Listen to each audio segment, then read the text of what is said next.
ตอนเช้าของวันที่24กรกฎาคม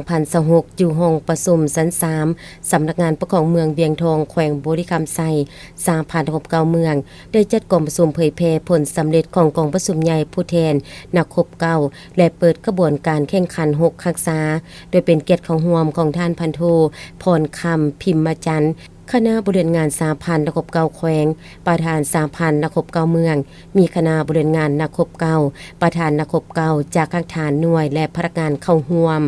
กองประชุมผู้เข้าร่วมแนวฟังการผ่านบรรดาเอกสารที่สำคัญคือเอกสารผลสำเร็จของกองประชุมใหญ่ผู้แทนนักคบเก่าทั่วประเทศครั้งที่5ผลสำเร็จการจัดตั้งปฏิบัติมติกองประชุมใหญ่ผู้แทนนักคบเก่าทั่วประเทศครั้งที่4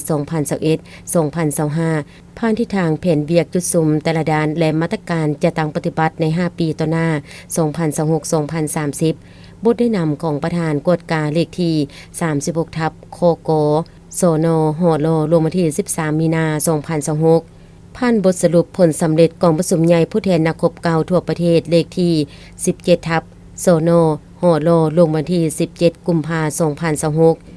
ผ่านข้อตกลงของประธานสาพันธ์นักคบเก่าแห่งชาติลาวว่าด้วยการรับรองเอาข้อแข่งขัน6คักษาของสาพันธ์นักคบเก่าลาวสมัยที่5และผ่านบทแนะนำเกี่ยวกับการจัดตั้งปฏิบัติข้อแข่งขัน6คักษา